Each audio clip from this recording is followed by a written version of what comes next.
السلام علیکم میرے عزیز بھائیوں، قرآن مجید فرقان حمید نے حضور علیہ السلام کے صحابہ کی کئی مقام پر عظمت، رفعت و بلندی اور صفات بیان کی ہے۔ آج میں آپ کو وہ صفات بیان کرنے جا رہا ہوں جو قرآن نے ایک ہی جگہ پر 9 صفات کو بیان کیا۔ میرے عزیز مسلمان بھائیوں، لا اريد الا الاصلاح، میرا ارادہ خالص اصلاح کا ہے۔ ویڈیو اینڈ تک ثواب کی نیت سے ضرور دیکھیے گا، انشاءاللہ ایمان ضرور تازہ ہوگا۔ اگر آپ کو ویڈیو پسند آئے تو لائک، شیئر کے ساتھ ساتھ سبسکرائب بھی کر دینا۔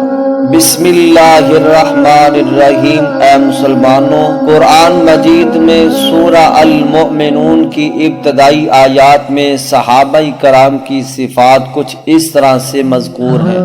نمبر 1، یقیناً ایمان والے کامیاب ہو گئے۔ نمبر 2، جو اپنی نماز میں خشوع کرتے ہیں، مطلب ڈرتے ہیں۔ نمبر 3، وہ لغویات یعنی بیہودہ باتوں، مجلسوں سے منہ موڑ لیتے ہیں۔ نمبر 4، جو مال اللہ نے ان کو دیا ان میں سے زکوٰۃ نکالنے والے ہیں۔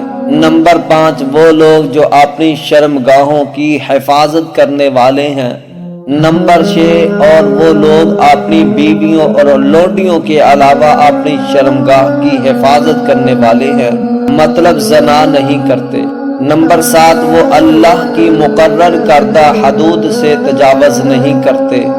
نمبر 8، اور وہ لوگ ہیں جو اپنی امانتوں اور وعدوں کی حفاظت کرنے والے ہیں۔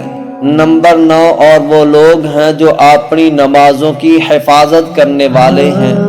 اللہ رب العزت فرماتے ہیں، اولئک ھم الوارثون الذین یرثون الفردوس وهم فیہا خالدون۔